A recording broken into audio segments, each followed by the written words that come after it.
Countdown 3, 2, 1. Hey guys, can everybody hear me? I can Please hear. let me know. I pray everyone can hear us. I'm on the YouTube thing. I'm just making sure that that it starts. Oh, you're live. You're freaking live. Okay. Okay. Can you guys hear us? Please let us know. Though there's an echo. Well, Is this I better with definitely the echo? Is there still an echo? Better? I'm so sorry, guys. Omar has no echo. Ninja has echo. Okay, is it still an echo? Yo, this is like when I first started YouTubing. I would do this every week. No.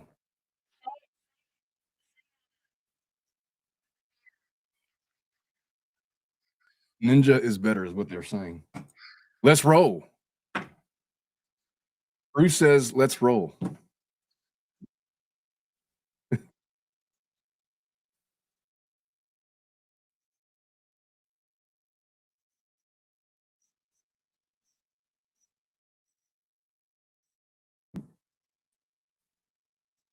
Well, that's what happens when you're trying to get creative.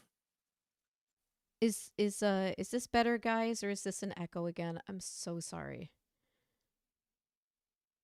Schnitzel, your volume is low. I just unmuted one of the. I just don't know how delayed the comments are, so it's hard to.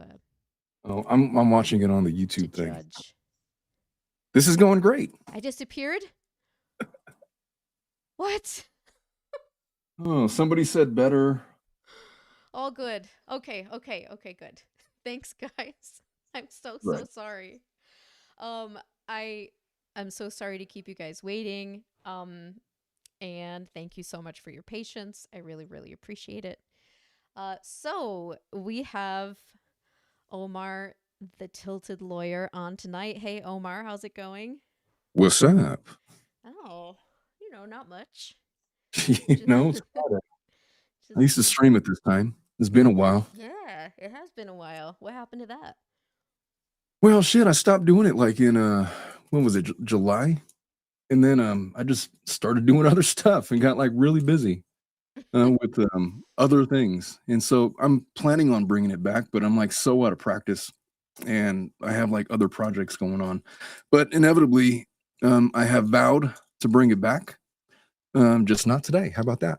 Just not today. Yeah. We have an oh my god. I can't highlight comments, but thank you, fake Laura Owens. They say more echo than me after a Tony Robbins and Netflix night. Gross. Oh, I'm just imagining what that what that looks like. An echoey room? I don't want to know. Just assume not. Oh my gosh. Okay. I turned my gain up. Is this better? I'm sorry, guys. I'm probably just gonna splurge and maybe splurge and get like a real setup, StreamYard, like a Rodecaster Pro. Yeah, maybe. Yeah, they're great. They're expensive, but they're great. Just don't spill wine on it like I did. Right. You had to get another one, right? Yes, I did. I tried to give my broken one to Lauren. It didn't work out. Did it just not work? No, she didn't want it. It's like, well, fine. She didn't want it. Hey, send it my way. If you want it, I'll try to have it. Well, okay. I don't know. Maybe my husband can fix it. It's like it's been electrocuted. So I'm sure the internal circuitry is dead. We'll have to Frankenstein it. Well. So yeah, there is something that we have been meaning to do that we haven't yet. And we just really wanted to address this with the community. I'd like to announce that I am pregnant. Oh, so funny. Yeah, so guys, we have been meaning to do an all about Omar stream. Who is Omar Serrato, who is the Tilted Lawyer. And so we have Omar on tonight. I know neither of us have video, Well, but I would normally have video, but I took my camera home because I started streaming more at home Mhm. than I ever did at the office, and so that's just how it is. Yeah, well, we're gonna have a great time anyway. Uh, if we don't, I promised refunds for everybody. You can have your $4.99 back. Super Oh, chat. exactly. Find me on Venmo. Um, no, so yeah, I was thinking like the majority, to my knowledge, of the JFC community. Um, Hey, now Omar is echoey is what they're saying. oh no, I don't know what you did. I didn't touch anything. I think it's your setup. I think your setup just sucks. Well, I'm using OBS, and they have like a free. If you have their program, they have like a free streaming thing, but it's like I used to use OBS back in the day, and then I found StreamYard, and it was so much yeah, easier. I mean, yeah, StreamYard is a lot easier. it's they have it's kind of like a like using like writing your own HTML for a website, or using like a website builder that has all Yeah, the stuff ready creating for you. reports. You just have to actually know how to do this stuff, Yeah. you know? Yeah, Something exactly. like that. And Plug I and I play. did not have enough time today to set this up. Had I known how long it was going to take, I probably would have oh, my husband is fixing something. Is this for the audio? Okay. Hopefully this is better with Omar. Uh my husband just came and fixed something. Well, let's see. Am I still echoing? I have headphones, yeah. Oh. Someone asked if I have headphones. Well, do you? Henry, I do. I do. I don't have speakers. I just have headphones. Henrietta said, you were going to tell us you bought us all tickets to the Laura Owens concert. Oh, God. Laura Owens karaoke night. That should be a thing. Oh man, she'll have to sing one of her songs. Actually, you know what? I bet she's probably fun at karaoke. Someone said, not someone, fake Laura Owens, thank you for the $4.99. More echo than Dingus after a night in the drunk tank. There is no echo in the room with Dingus. He is a solitary soldier, that one. Plot I mean, twist: I Schnitzel is Omar's wife. No, I have to give the most kudos I possibly could to my husband, who has helped out so much. He was just having some vasectomy talk with with Omar yesterday. Yeah. That's Uh, really nerve-wracking, honestly. and I told him he'll be fine. Um, all the things that women have to go through, I said it's like having a little cold. Yeah, whatever. And I said, that's the woman's curse. It's expected that you're going to have to go through these extreme medical procedures. Men, on the other hand, we don't normally go through these things. So when somebody's going to be like snipping into your nether region, it's a little off-putting. It's a little nerve-wracking. Yeah, I mean, I can definitely see how, it would be intimidating and And to hear scary. Andy describe it, he did nothing to comfort my nerves. And so thanks for that. Now I know they're gonna now I'm even more anxious. No, well, he did say it doesn't take that long to recover from it. So, Well, yeah, I mean, I don't really have a choice. I'm gonna be alone with the girls, and so, mhm. well, my oldest daughter is gonna be there, hopefully helping out. I might call my mom, Yeah. like watch the girls the day of, but after that, I got like a hearing the next day. I got stuff to do. I got to cook and all the the domestic stuff. Mhm. But we'll see. I'll be fine. You'll be good. You'll make good decisions. Don't lift anything more than like 5 pounds, I think is what they say. For I'll like, do my best, and if for some reason something goes wrong because I've lifted more than 5 pounds, well, I'm sure I'll live. yes, you will. So yeah, I had some questions here for you, and um I don't think I don't foresee anything um being outside of what you would feel comfortable answering, but let me know it Yeah, I'll let you if you know. don't. I'm down to talk about just about anything. I'm just not talking about the active Laura Owens case. Mhm. Stuff in the past I'll talk about, but Yeah. she's Oh, obviously found some things. I did get one request, Sure. and I'll start with that one. It's boxers or briefs, Omar. Oh, boxer briefs. How about Oh, that? there we go. The combo. Yeah, I go with the compromise. Do you I have a can't wear, briefs and call myself a man. I mean, I can. It just feels a little silly. do you have a like a certain brand you prefer? Because I know like with my husband, it's a hit or miss with, they have some that like have a special like pocket to hold, your No, balls. definitely don't need pockets. I It's mean, like I don't even know, like they built extra space for that so with they're the like ball cup? so they don't like stick to your legs. I don't, well, not you guys haven't seen me. I will say obviously I don't have any myself, so I can't speak from personal experience. This is exactly what I expected you'd be talking about today. Your husband's balls. No, well he didn't like that. He didn't like that pair. So he likes I think it's Banana Republic. Like they're just simple. Do you have a I brand you definitely like? don't Like a shop there. go-to? I got stuff from, like, Manscaped because they sent me, like, free ones and, like, I definitely have a brand. I think it's, like, And One. Hmm. I don't look. I just buy my shit off of Amazon. I don't pay attention. Like, whatever's, like, the best deal is what I get. Okay. I don't need anything fancy. That says, something about who you are. Well, You don't need any frills. no frills. Exactly. No lace. Definitely no lace.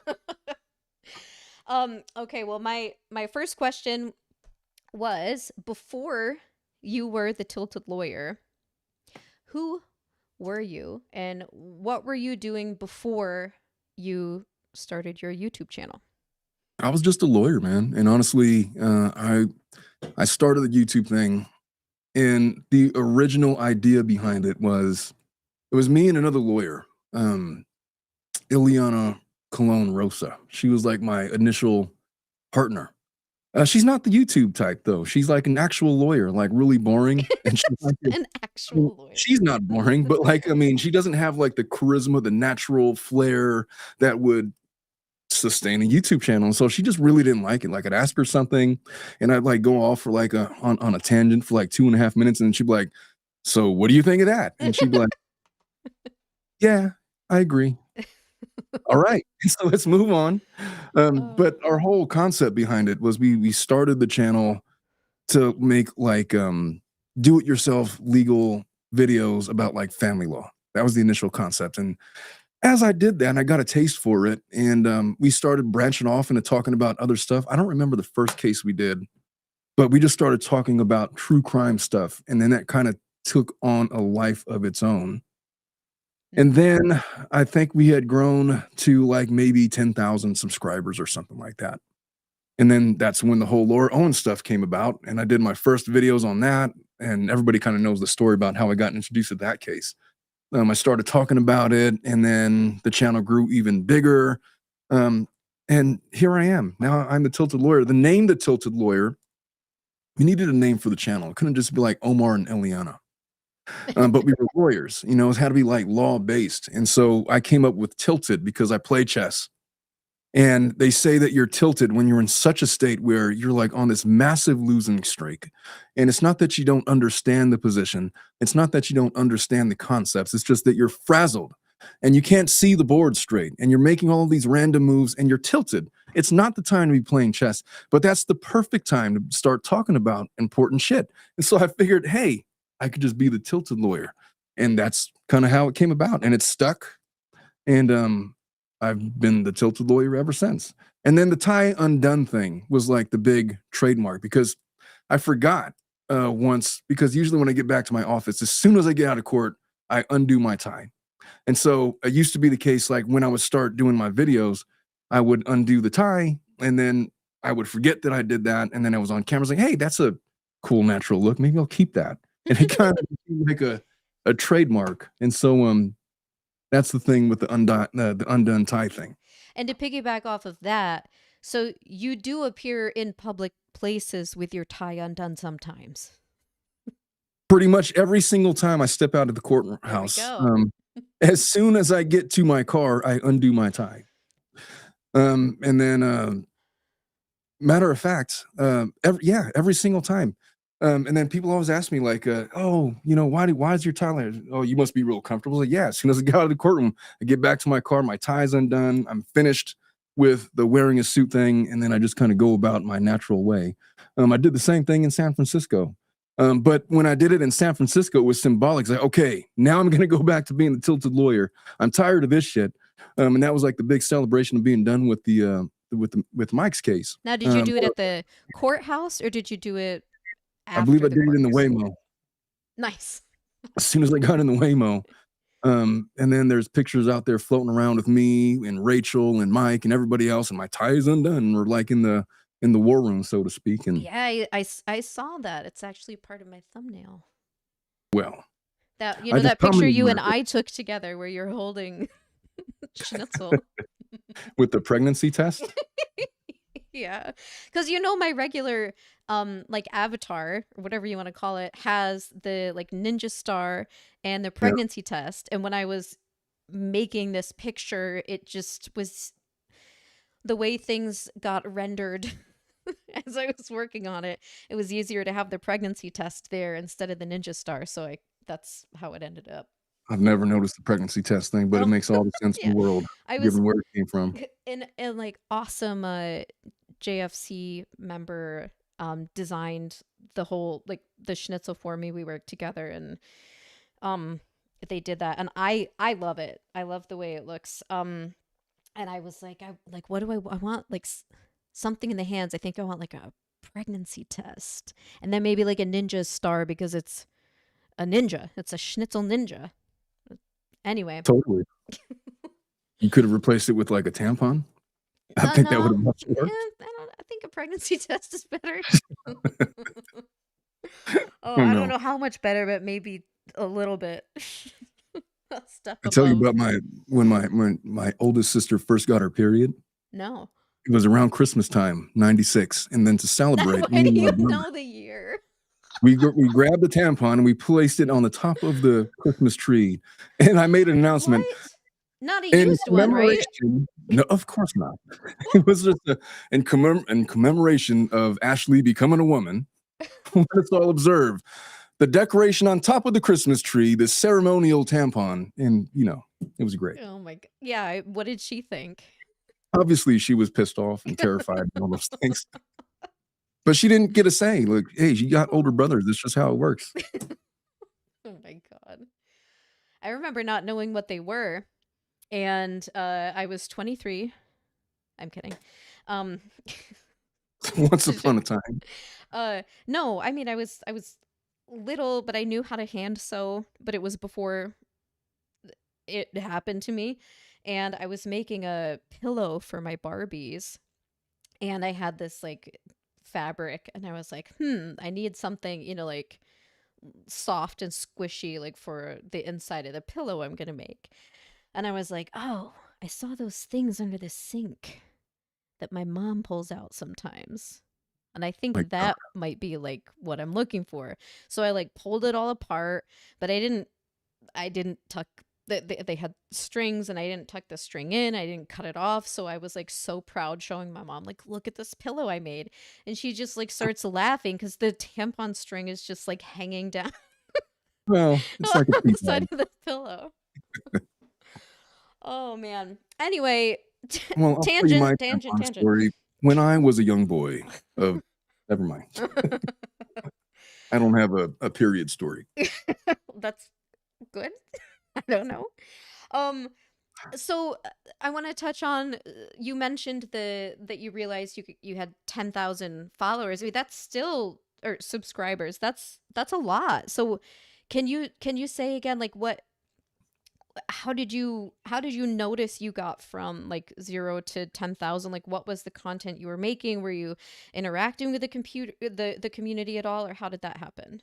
Well, funnily enough, I started on OBS. I had a and I mean, when you first start off on YouTube, you don't know what you're doing. I had to know nothing about StreamYard. I think I had like Radio FM. And then even that, I had no, like, Radio equipment. I had, like, FM. a USB mic or whatever. I might have had, like, a I was using my phone as a camera. I had, like, these little bullshit, TikTok, ring lights or whatever.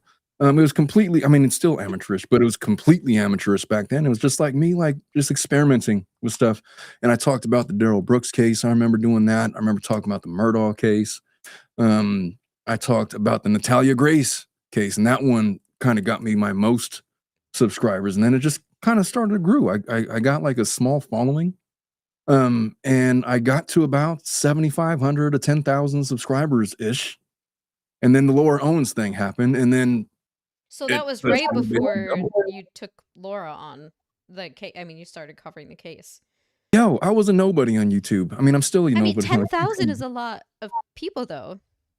Yeah, I mean, people, like, they enjoyed the things that I would say, but, the show was a lot less scripted back then And and a you would lot do, more. you did video.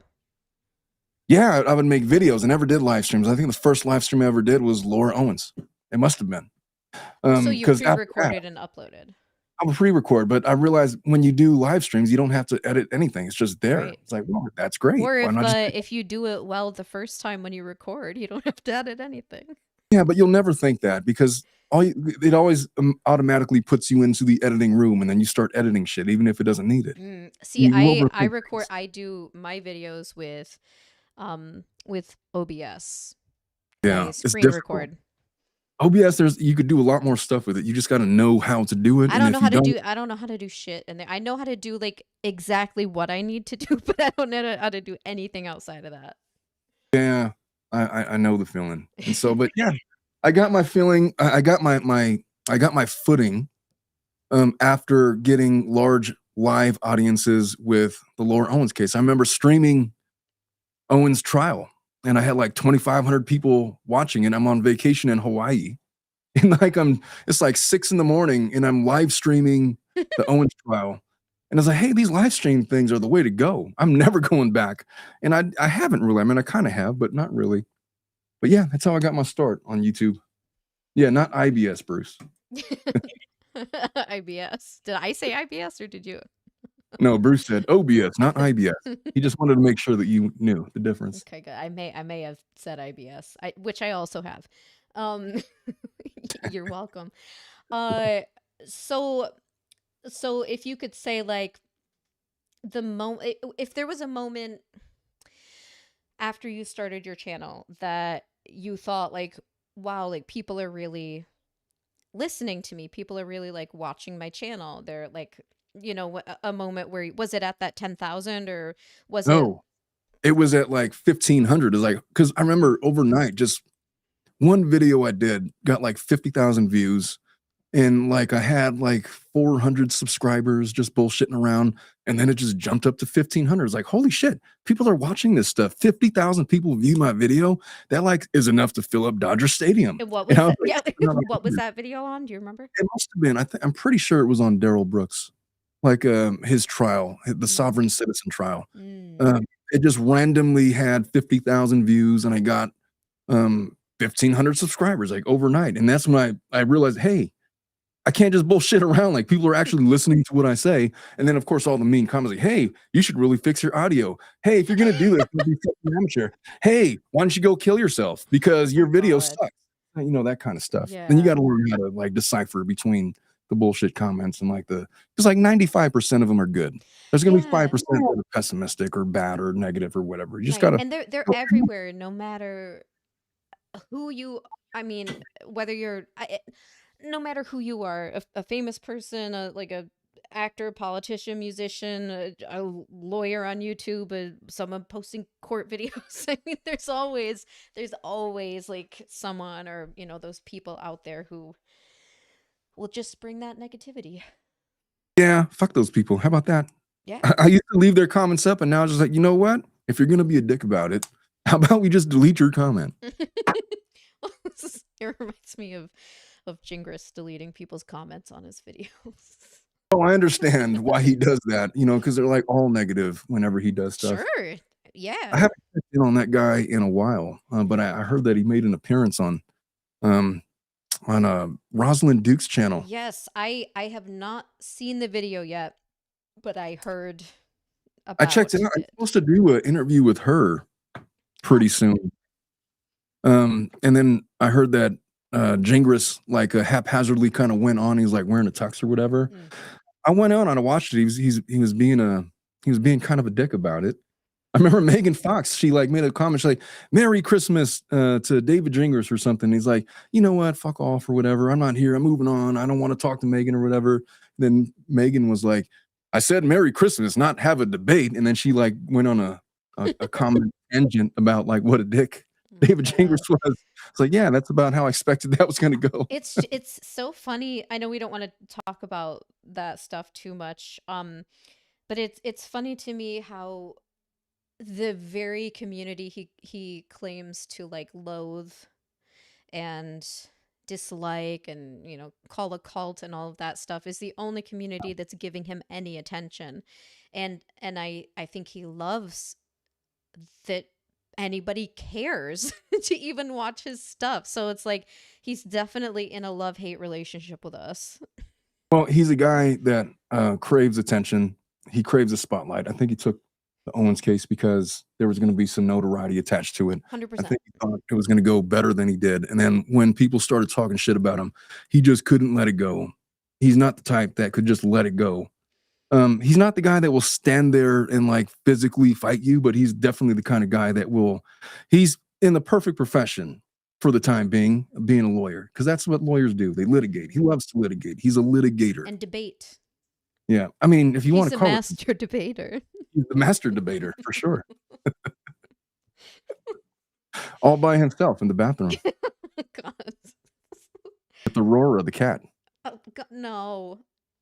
Well, not she's the participant. A participant. She's far away in her She is a. litter box. You know what? Just leave her out of it. Exactly. Let him debate with himself. um so now this wasn't on my list, but and I've asked another person this, and I'll tell you if you have the same answer as them All or right. not. But have you ever met a lawyer like David Gingras? No, unequivocally, It's the no, same not at all. answer. There's nobody like David Gingras, so give him credit for that. But there's definitely been lawyers that I've had contentious relationships with, and then afterwards, we usually become friends after it. Mm. But the things that I saw and witnessed and experienced David Gingras do are so vile that there's no measure of anything that would ever lead me to be his friend. Things that he said about me and people that are close to me, things that he said about Dave Neal, there's no universe that exists where me and him will ever be on a level playing field. And so, hey, it is what it is. I think that he's got severe, I don't know if you want to call it mental illness. It's probably not mental illness. He's just got really Narcissism? severe character flaws that have gone unresolved. And the guy's like in his 50s now. He's not changing now. He's not going to change in the future. He's not changing for anyone. Right. So he is what he is. And hey, whatever's going to happen with him is going to happen. Yeah. Yeah. Uh he's just so similar to Laura in my opinion that like he he gets in his own way, he shoots himself in the foot. He's his own worst enemy. He doesn't know when to let something go. Like he's gonna fight it till the bitter end even if it means his own downfall.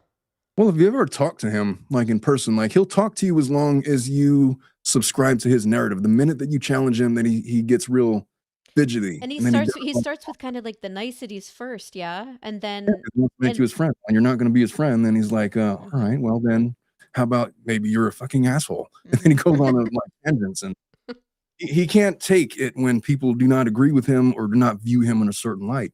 He Mhm. has no off switch with that, and so you know, there was a time where he wanted to be my friend, and then he really didn't want to be my friend, and that's fine. Were you on the naughty list? I was on a lot of lists. Fake Laura Owens, thank you for the 4.99. She says, Aurora, that's why Dinkus always makes me bring peanut butter. Well, Oh.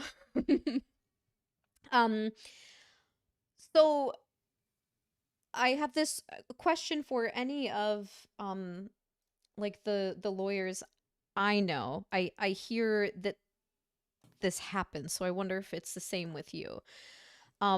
Once people find out you're a lawyer, if you're meeting people for the first time, Oh, yeah. or even say like extended family who maybe didn't, I mean, you've been married for a while now at this point, but maybe back at the beginning of that relationship, does like, do the conversations like kind of quietly turn into a free consultation type of thing where people are trying to get your advice or, oh, I had a quick legal question, blah, blah, blah, stuff like that? 100, yeah, they do. All of a sudden, like, you're just talking to, like, your 3rd uncle that you haven't seen in 18 years, and all of a sudden he wants to tell you about his slip and fall case at the 7-Eleven from, like, 11 years ago. "Oh, I got a case. What do you think about this?" Or like, "Hey, I can't get my VA checks. What do I do? Like, who do I call? Could you, like, write them a letter for me?" It's like, "No, I can't. I know nothing about this stuff." No, I can't. Jesus. Um, what's like, if you can recall, is there one where I don't know, it stood out for some reason, either it was really stupid or it was um it sounded Oh, really complex, or was there one where you were like excited to give advice? you know, when you first become a lawyer, this is what happens, like, you think that you have to say something intelligent about every little thing, Mhm. because you're a lawyer now and people know that you're a lawyer, so you gotta sound like a lawyer, and so you do your best to, like, answer questions in detail, but the older you get, the more experience you get, you just stop giving a shit, and then it's like, "Hey, do I have a case?" "I don't know, maybe." You know? You should call a civil lawyer and maybe get a consultation. Know nothing about your case. Here's a question. Have Mm. I asked you too many legal questions? Yes. Yes, Yes, you have. I have. Yes, you have. I have. Tell me. Yeah. I mean, obviously, I don't know, the countless legal questions, like countless, countless. Well, okay, in my defense, I will say that they're not typically about me. No, they're not, They're not about and my I happen to situations. know that you also ask Woodnick a lot of legal questions. Oh, I don't talk to him. What are you talking Oh, about? no, I don't know. You're right. But maybe you In should my call him. dreams. I know. It's like, go ask Woodnick, how about that? um so shifting a little bit, like what is something that you say care about deeply that has nothing to do with law or streaming or anything having to do with like your profession, That I care about deeply. or that you're Well, passionate about? I mean, like, hobbies or, like, topics or, like, politics? Well, Anything. here's my take. Here's what I think. I think the older that I get and the longer that I'm in this profession that has you in this adversarial arena 24/7, I find it a waste of time and space to sit here in this adversarial position with people that don't matter. Like, there's always gonna be people that wanna argue about stuff. There's always gonna be people going through things in life. And I find that I'm most at peace not thinking about all of those things. And so I'm really trying to make an effort to spend more time with my kids and just take all of that in because they're like 5 and 6 now. But I'm going to wake up tomorrow and they're going to be like in their 20s. And, you know, they're going to come around, but every so often. But for right now, like they're like hanging on my every word and they want to hang out. They want to go to Disneyland. They want to go to Chuck E. Cheese. They want to build a playhouse. They want to chop down wood and start campfires and roast marshmallows. And that's really important to do those things and to not miss those things with your children. It's like that Mhm. old Alan Watts philosophical speech that he says that life is look, if life was a song, like you wouldn't be rushing to get like to the next big note. It's not about that. Like you don't listen to like Beethoven's Fifth Symphony to wait for like the one big crescendo at the end. Like there's a build up to it. Like there's a first verse and a second verse and so on and so forth. And there's many notes and they're all complex and they all build upon each other. And the point of the song is to consume the entirety of the song, not to get to the next big note or the next big thing or whatever. Like life is supposed to be It's a about the musical. journey, not the destination. You're supposed to sing and dance and laugh along the way. You don't just wait to get to some destination. And so at this point, I'm trying to not live my life destination based. Mhm. I'm trying to really appreciate this journey because life is short. That's and you don't great. know And how much. I think it's a challenge sometimes. I find it to be when it's so much of, I'll say, like, one age or one phase at a time, that when you're in the thick of it, it's like a lot. It can just be a lot. And then, when you take a step back, you can see it the way you do. And I know, I mean, it's so cliche that people always say, what is it? Like, the days are long, but the years are short, kind of thing. Like what you're talking about, like it goes by so quickly. It does. And sometimes I wish we could just have like a day from 6 months old, and then have a day from, or a week even, I don't know, from Yeah. 5 years old, or a day from 2.5. Like, you could get just little bits instead of having to like experience it in its fullness for like such a long period of time all at once, and then it's gone. Well, But you're that, never ready for, like, it'd be nice to see your 6-month-old when you're ready for them, but you're not ready when your child is 6 months old. You're like sleep deprived and right. ravaged by, you just went through a whole pregnancy and now you're trying to adjust to a new baby and you're irritated and your nerves are shot and they say, oh, appreciate your babies. Well, I don't appreciate that little fucker. I can't get any sleep because of him. So it'd be nice to step out, like when you're ready, like mentally in Hmm. the proper space to appreciate, but we don't get those opportunities. Right. And so the thing is, you have to appreciate the good and the bad. Yeah. And you really, like Ferris Bueller once said, hey, you should look around every once in a while because time goes pretty fast, or something like that. This was the Ferris Bueller quote. Hmm. Yeah. Oh, and then Big Tiff Dog says, and then if you're lucky, you get grandbabies, and it's amazing. Yeah, I'm not sure how I feel about grandbabies, but I know that they're coming one day. And I always tell my daughters, I ain't babysitting for shit. Don't ask me for nothing. But I know for a fact I that I'm ain't going, babysitting for shit. I ain't babysitting for Sitting there shit. in your boxer briefs with a bourbon.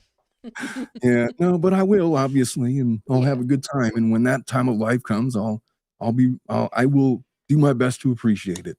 But as my parents say or have said, you get to hand them back at the end of the day.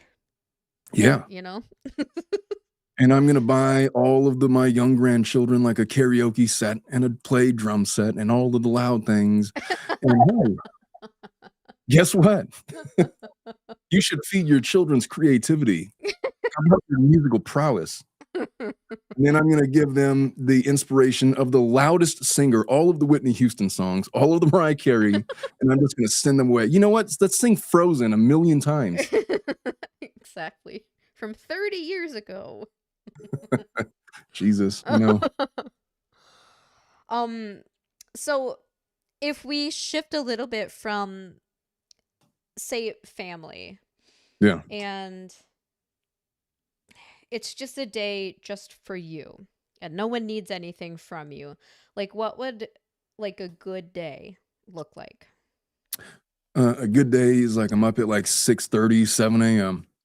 I have like a morning coffee or whatever, and a good cigar, like a Romeo and Juliet or a Padron or something like medium bodied or whatever. And I appreciate the crisp morning air. And then Are I'll you go are inside. you in California, like at your house? No, let's call it the mountains. I'm like in the mountains somewhere. Mm. And I'm away from everybody. And then like I'll play like a really good, long, solid hour and a half game of chess against somebody that's really good and like get a really good game in where you like 50, 60, 70 moves in and like this really intense, long technical end game. And then that'll be over and I'll go do something else and I'll like make something for lunch or maybe I won't. Um, Maybe I'll go out for a jog or something, or I'll do something physical outside. I go chop some firewood and prepare for a fire for that night. And I'll just hang out, man. I'll hang out with nature and I'll hang out by myself in my thoughts, trying to take in all of the universe's beauty and aura. How about that? I love that. It sounds like a nice mix of different kinds of things, like indoors, outdoors, something, um, like mentally stimulating, like chess, but also something like physical you can do with your hands and make with your hands, enjoying just the nature. Like, do you think you would camp? Do you like camping? No, camping sucks. No, Now camping is Like a well, log it cabin? depends. And if you're camping by yourself, it's cool, but if Well, you're camping with in this friends you'd be by yourself. oh, yeah, and I could do that, you know? I've certainly done that before, like, sleeping under the stars type of thing with a campfire and all, I've done that, that. I've slept in the tents, I've slept in, like, a camper or whatever. It's fine, it's great. Anything that's meditative, anything where I could just be in solitude and process the universe, I'm down with, and for me, chess is a very meditative thing, like, as I'm, studying the chess position, like, I'm also processing life and things and or listening to music or um, I don't know, anything that's meditative. As long as I'm in that environment and that arena, I am at my best. Mhm. That's awesome. Oh, someone asks, Jupiter Janes asks, does Omar write poetry? I feel like he definitely could. Oh, I used to. Well, um, it used to Do be you one of have the one you ways I can would pull get out? girls. No, I do not. Um, Was I there like used a to have, certain uh, subject you would write about or anything? I used to be really into metaphysical poetry, like, John Donne, Mm. those type of poets. Edgar Allan Poe, not so much. But that that's when you're like an angsty teenager and you're into all of that stuff. I got really into Maya Angelou for a time, really into um, these early 20. I can't even think of the names right now. Who am I thinking of? Raisin in the Sun, the guy that wrote that. Who's Oh, that guy? Langston Hughes. That's the guy, Langston Hughes. There was this Jose Gutierrez. He wrote like these this poetry that I used to consume. And then at some point, you went to college and people stopped appreciating you writing that way. There was actually a time where I was actually a writer. Like when I was 19, I got this internship, or 18 years old, I got this internship with this magazine called The Spotlight. And it was this hip hop magazine. And my whole job was to write. The first thing they told me to do was like write this interpretive article about dance. And so I wrote this interpretive weird poetic article about what I thought dance was, having never danced before in my life. Where I think, sure, I'll do that. Um, and then I graduated from that, and they would send me to these clubs in LA, and I would have to write reviews about what I thought about the clubs. As like an 18-year-old kid, I have no idea what I'm doing. And it's like these 21 and over clubs, and they're like serving alcohol and cigars, and they're showing me a good time and trying to get like me to write a good review about them. And they would send me to the radio stations to interview people, sort of like how you're interviewing me right now. Mhm. Like Kiss FM, the radio station, on interview like Big Laz and Mary J. Blige and all these people. And so I got a taste of the writer journalistic life, and I really liked it, but it got burnt out really fast. And then I fucked off to the Midwest for college, having like an existential crisis of sorts. I don't know what it was, man. It was a very similar thing to this Owens case. Whenever I get involved in like this big, like notoriety, like lots of attention, lots of people involved, I start to withdraw inward. And my instinct back then at 18, 19 years old was, let me just go to the most boring place I could possibly think of. And it's like, which Columbus, one? Ohio. Oh, it's Ohio. And that's where I went. And then even with this San Francisco case, I really just can't wait to go back home and just be the tilted lawyer again and not have to deal with like all of this stuff that was going on. Because normally with my cases, they're not like a lot of people that are following the case. I could just do my thing and be done. And there is a security in all of that. But there's so many other different variables when it's this high profile thing, and you have to appease all of these different viewpoints, and people have different agendas, and you have to worry about all these different things. Like the trick is, you have to really just zone in and focus in on the task, Exactly. and You have to not worry. tune it out and pretend like it doesn't exist. Yeah, you can't worry about all the noise that is going on outside. And so I stopped talking about this case, the Owens case. I stopped really just look, if people are going to be upset about things that I say, then maybe I'll just not say anything at all. How about that? And I found peace in that. And it's kind of, I don't know, it's an interesting facet about my character that I didn't think was a thing, but it totally is a thing. Hmm. And so I'm learning that about myself. And you think that like this case and this kind of situation made helped you realize that? Look, man, I was here for Mike. Yeah. I took on the case for Mike. And I had a large team, and we did things, but then I started getting criticized for, hey, Brad shouldn't be a paralegal. You have to go to school to be a paralegal. All the guy did was hold my binders for like when I was in court, but I was getting criticized for that kind of stuff. People were like trying to dox my hotel. And I was getting like all of these crazy phone calls and text messages from random folks. My And it was just question is like so how did that person even know you were at that hotel? Or were they following you? Were they asking someone to stalk you to find out where you were? That was really weird. I mean, I don't know. Everybody was in my hotel room. Literally everybody was in my hotel room. So I have no idea. But somebody leaked stuff, and which was kind of a scary thing and kind Yeah. of a perplexing thing. And it just led me to believe that, hey, not everybody's here for the same thing. People clearly have agendas and things that they want to Yes. push forward. And so they're gonna make shit up to like what to stay relevant, I guess. Go for it. Just leave me out of it. Yeah, that's a thing I'm gonna say that I know we've talked about um that we don't really want to address and give more life to but I'll say some of the stuff that's happening could have real life consequences for people if it were true. And um it's really disheartening to know that so many people have given so much of their free time to helping with these cases in all different kinds of way, and I'll say namely you with representing Mike and knowing full well you're never going to see, all of the money you're owed. And to have people acting the way that they have and saying the things that they have out of spite, out of jealousy, I don't know. It's ridiculous. It's uncalled for. Go get a fucking life. That's what I have to say without getting into specifics. Well, I could tell you that I know who those people are. I've seen those people in person, and they all had the opportunity to come up and talk to me and have conversations, and none of them have because they got their own agendas. So if they're going to do their own thing, let them do their own thing. That's not what I'm there for. It wasn't what I was about. And so, look, it's hurtful that it was eye opening.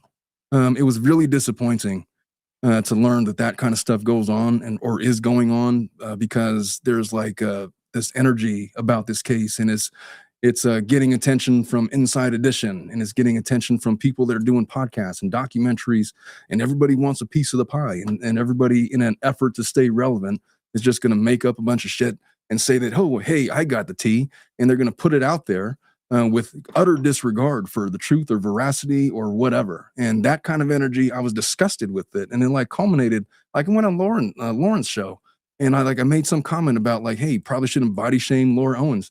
And then that turned into a thing, and she was getting harassed by people. I was like, "What are we doing? Like, what is this?" Harassed to the point that she left Discord and Yeah, isn't covering the case much now.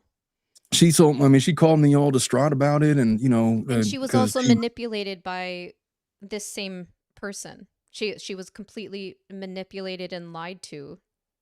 that kind of stuff, I just have no energy for. I have no time for, and I'm really disappointed in everybody involved in that sector of the universe.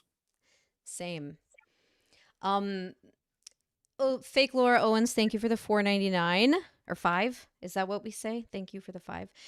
Omar, have you ever been to Iceland? Want to go? Fuck yeah. Not with her. No, I mean I do want. Iceland is on the bucket list. Don't they got like the aurora borealis over there? Yeah. You know what? On that show Pluribus, they have like this scene where they're in an ice hotel. It's like I Yes. totally want to do the ice hotel thing. That would be One super of these cool. days, I'm going to an ice hotel, and if there's one in Iceland, I'm definitely going. I love that show. I know you and I had talked and it was on my list of things to watch, but I hadn't watched it yet. And you gave me kind of like a pep talk for like getting into it. You gotta Um, stay with it. It's a different kind of show, man. It's different. but It's a it's little but different. it's so good. I mean, like if you have the time to just like sit and watch and not have anything else going on. Like I'll watch Love Island and I can be doing like 100 other things and still like enjoy watching it, you know. You don't have to watch it that closely. Or I don't anyway. But then this kind of show you really need like the mental space to like sit down and take it in. Yeah. And I think it's such a great show. And you can't, it's one of those shows you can't be doing something else while you're watching it because so much of it, there's no dialogue in the show. Like 80% of it is just her like wandering around and like physically acting. And so you have Right. to pay attention to what's going on. You can't like be on your phone. And so you really got to give it like a good, honest college try. Right. Yeah, but it's so good. If you guys haven't seen that, you should check it out. I also want to say from Jupiter Janes, thank you for the 5. It's so nice to have you two back on a Friday night. Lots of love from Sarah Dawn. Oh, Thank I you, miss Sarah Dawn. Sarah. I haven't seen Sarah Dawn in a while. I haven't been streaming around the she would usually come in on the Friday streams. I Hmm. stream like really late at night now. Yeah. It's like I will say without giving too much away, it's a little late for me. Well, that makes you well, never mind. It's the politically correct forum. Probably to just stay quiet about it. Jupiter Jane said, concerning the thing we were just talking about before Pluribus, if someone is triggered by something online that they aren't actually involved with, they need to look inwards and stop projecting their drama onto everyone else. Hey, their projections are their thing. I have nothing to do with it. And if they want to go be angry in that sector of the universe, then go for it. Mm-hmm. Go feed those trolls. That is what they are, with apparently nothing better to do. I will say, I brought things up with my husband, and it was kind of crazy to even have to talk about it, but it was such like a short and good conversation because it's like no truth to it. I know I don't want to go too far into what it is, but it just like the ridiculousness of it all with everything I know now. Um yeah, it's good to have information, and it's good to have a plan, is what I will say. Of which I have both. Um okay, let's put that in the past before I say too much. All right. Um so if we take a look at like for a lawyer, if a lawyer says like, I can't comment on this, can you explain to everybody what that means legally, and what does it not mean? Well, you can comment on anything that you want, but most of the time when people don't comment on stuff is because they don't want to tip their hand, which is precisely the Mhm. reason why I'm not talking about certain things with Right. Owen's case, Right. other than things that have already happened. Hmm. Yeah. But was there a more specific question? Did I misinterpret that No, question? just so you're basically saying, I mean, you like a lawyer, like a in I don't I mean, I'm trying to think of a There's no law that says that you can't talk about a case that you're working on, but the reason that you don't is because you don't want to tip your hand. Like there's things that I won't say to opposing counsel on Mhm. cases that are not public because I don't want to tell them what they did wrong. Right, right. And help them out essentially. Yeah, right. And so if you were on a big case like say like Alec Murdaugh or even the Kohlberger case, something say that's like it doesn't even have to be big like that. I'm just thinking of something people might know just to give like context. Like if you were their lawyer and you were going to the media and saying a bunch of things that I don't know and there's no gag order or anything. A bunch of people Yeah. things the public doesn't know, and I mean if you were the client, would you be able to would that be grounds for firing your lawyer? Well, ultimately, the client is your boss, and Mhm. so if they don't want you talking about the case, then you just don't. Mhm. But if they say, "Yeah, go for it," I don't care if you talk about the case, and then it's fine. I remember doing an interview with Megan Fox after the October 21 hearing, where well, I did a couple of them, and I said some things about the case, just commenting on it, but nothing too deep. But I had Mike's permission to do that. Mhm. Rachel, the same way. She would, uh, in the same token, ask Mike if he was comfortable with her saying things on certain platforms, and we'd always go to Mike before. But you don't just go out and blurt stuff out without speaking about it first with your client for so many different reasons. You don't want to disclose information that he didn't want to get it out. You don't want to accidentally unprivilege certain information. Hmm. You don't want to tip your hand on legal strategy. You don't want to give uh, advice to the other side about what they may or may not be doing wrong. And so it's a multi-layered dilemma. Hmm.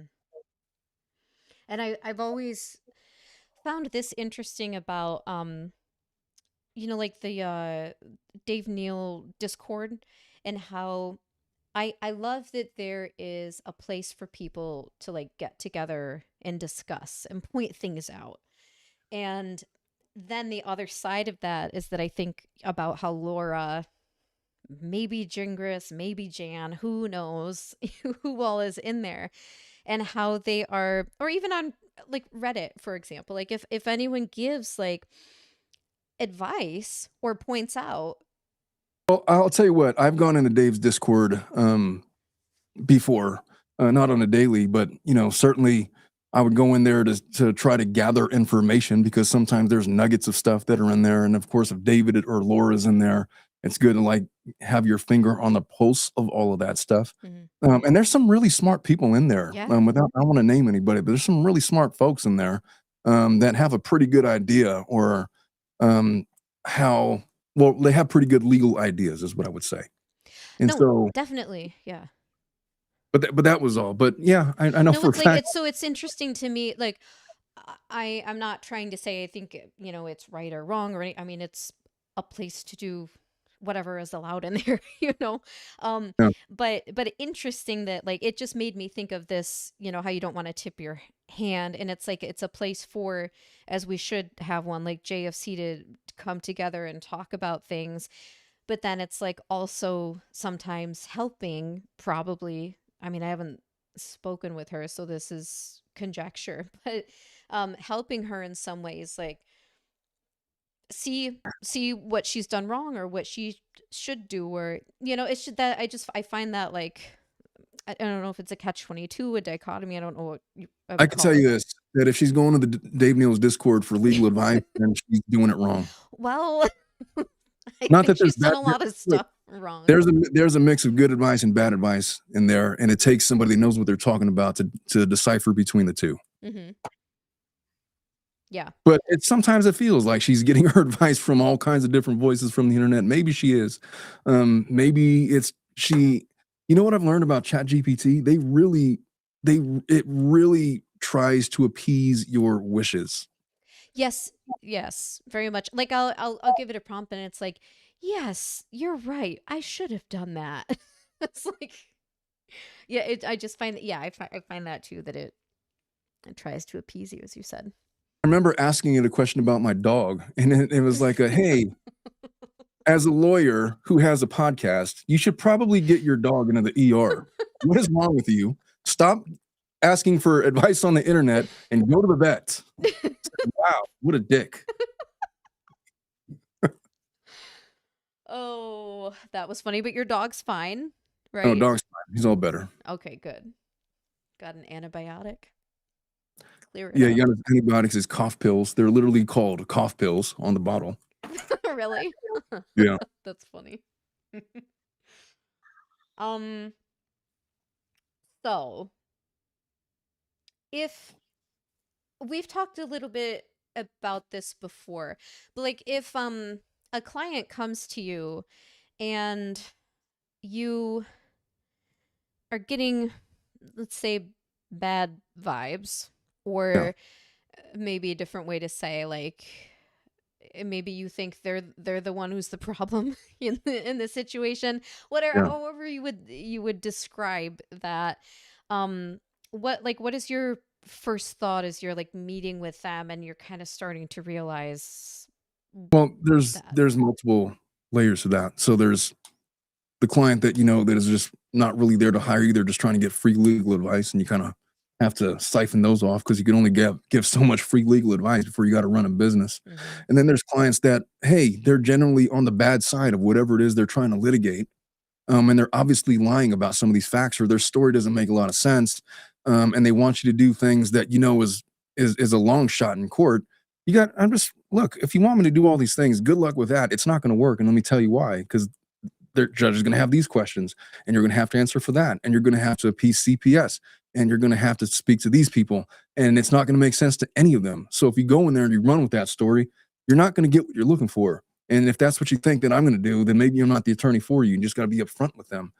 And then there's, clients that you just there's nothing that you could ever do that's going to please them, and they're usually ones that have had like 5, 6, 7 different attorneys for the same legal issue, and they go from attorney to attorney trying to find the one that's going to listen to them and do the things they've done.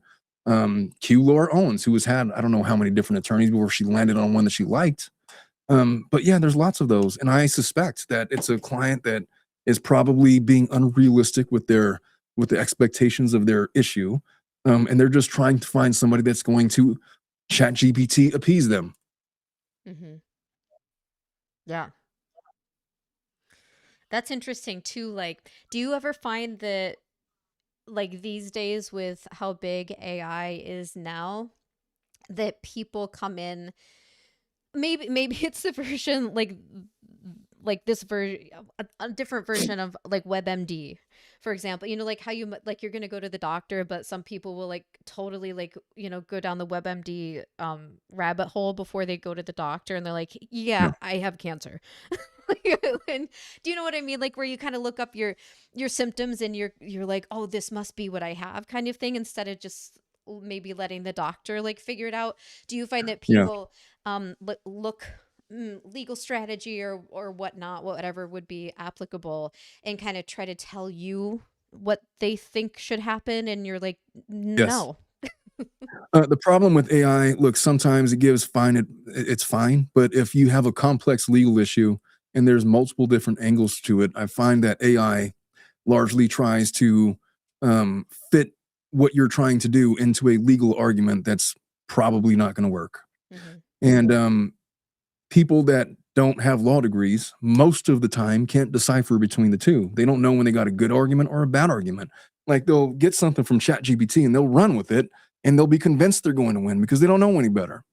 Hmm. But I'll see something like that, and when you do, you look into the cases and you actually do the legal research, you realize what a bad idea it is to rely on Chat GPT or AI for legal research because it's just so bad most of the time. Yeah. And look, there's an art to legal research. Like there's layers to it. The first thing you got to understand is what does the law objectively say about your issue? Great. Now, what does it say about your specific fact pattern? And then there's pros and there's cons, and then there's factors that are involved. And then you got to research how the courts interpret all of the factors. And then once those factors are deciphered, you have to figure out whether or not any of those things apply to your case. And if they don't, is this a subject of first impression such that I'm going to have to rely on public policy? And what is the public policy? What does the legislature say? What is the legal history of this? Who is my judge? You're not going to get all of that from a chat GPT prompt ever. That takes days of research, and it's really hard to do. And I've never been concerned about whether or not attorneys are going to be replaced because they are still really, really valuable. Like there are things that I've researched for days, with AI assistance, just through LexisNexis that I've researched for weeks, even months, specifically on Mike's case. And then I wouldn't get any kind of real insight into anything until I talked to other attorneys about it on the case. Like, for example, me and Rachel all the time would be bouncing ideas off of one another. And you don't get that kind of stuff off of chat GPT prompts. They're really good about sending you in a specific direction and give you an idea of what you're possibly looking at.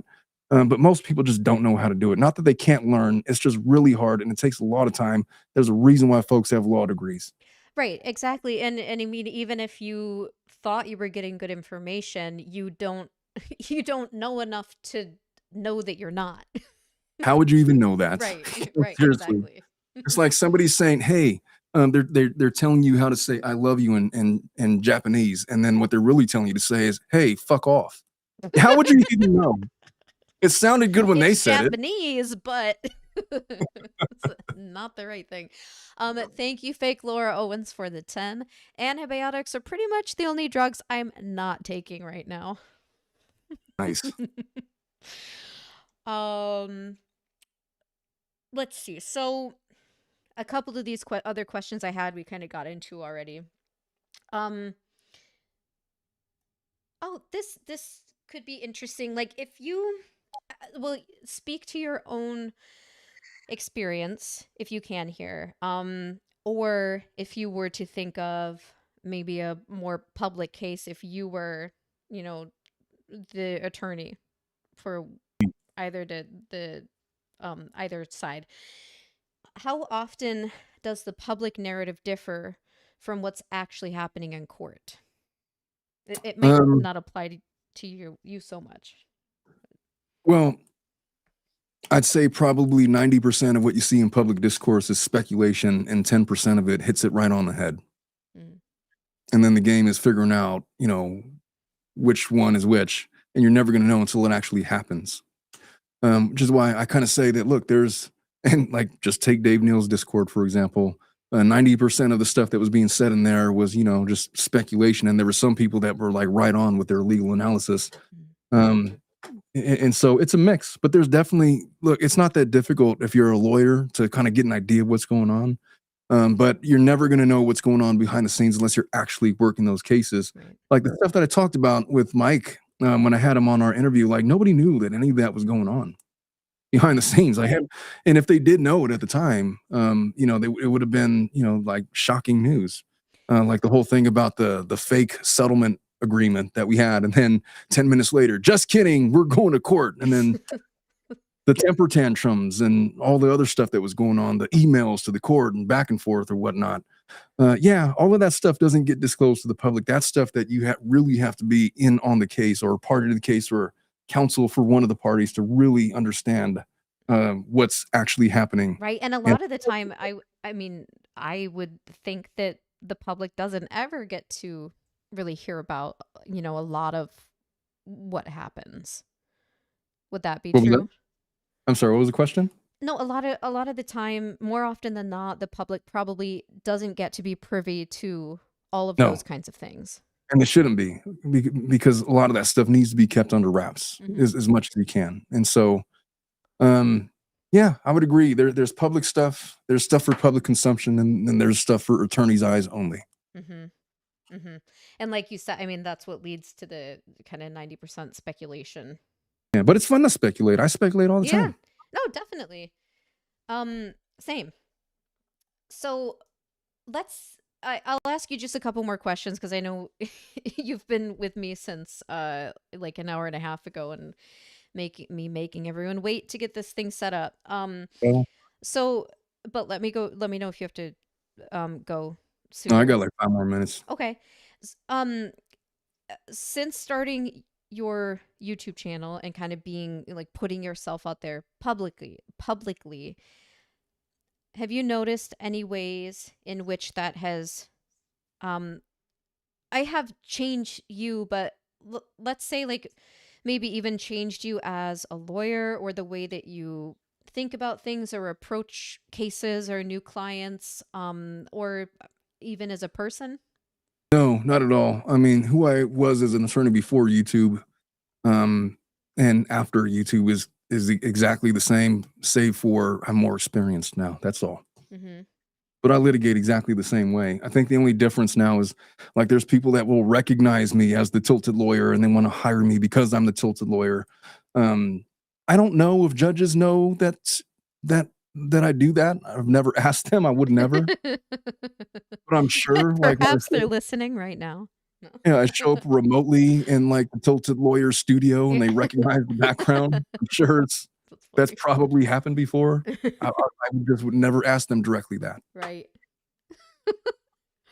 Oh, it makes me think of the whole Gingras saying that Mata's sister is the Bachelor fan and all of that bullshit. Oh, well, never mind about him.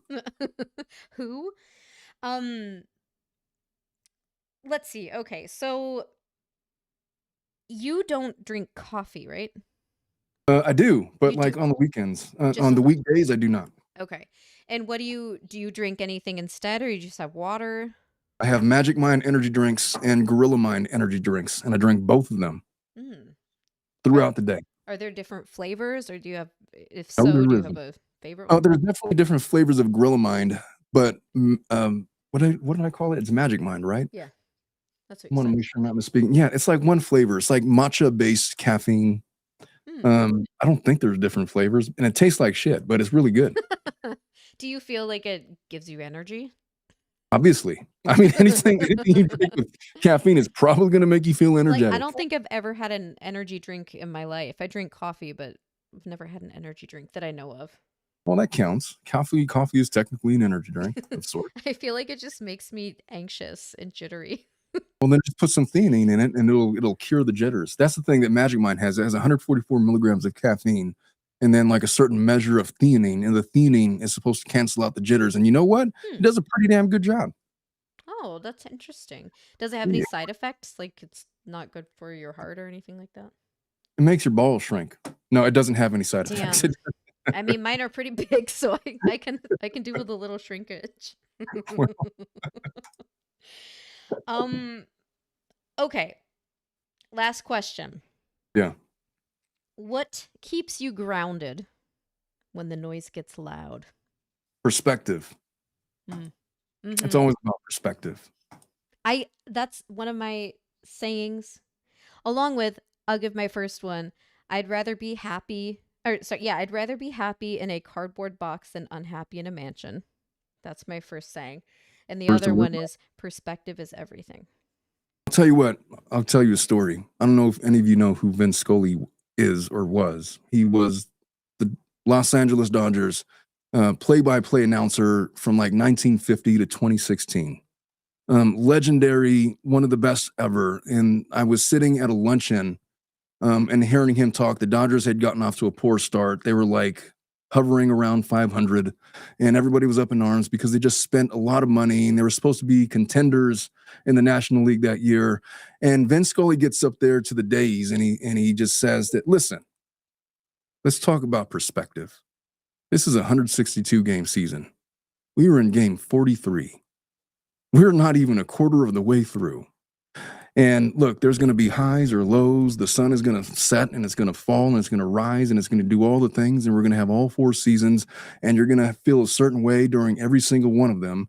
But you must keep perspective because if you don't recognize that the seasons will change, then you're going to be slave to the moments. And right now, the moment sucks.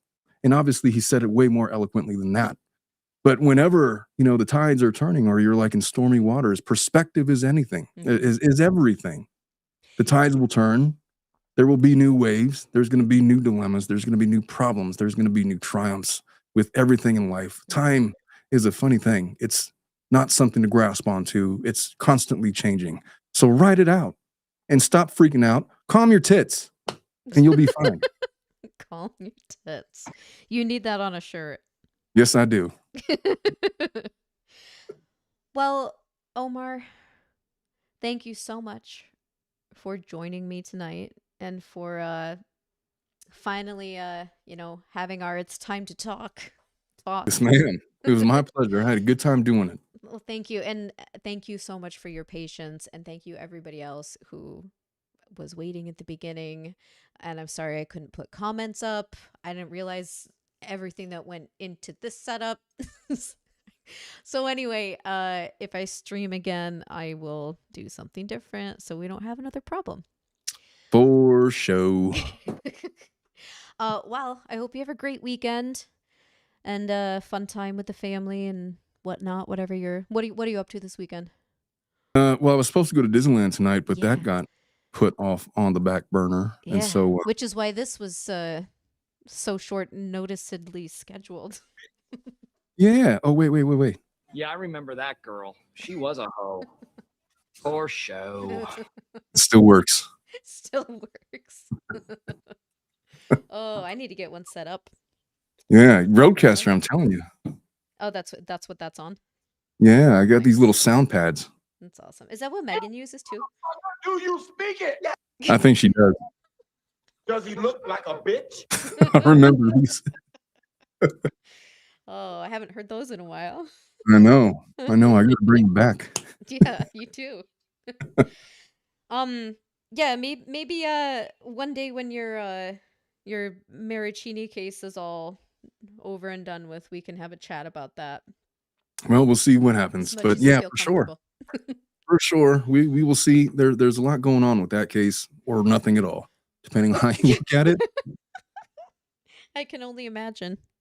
Yeah.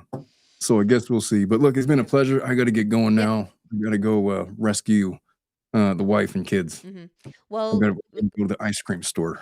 that sounds nice. Have fun and have a great weekend. And everyone else, have a great weekend too. Thank you so much for joining us. My apologies again.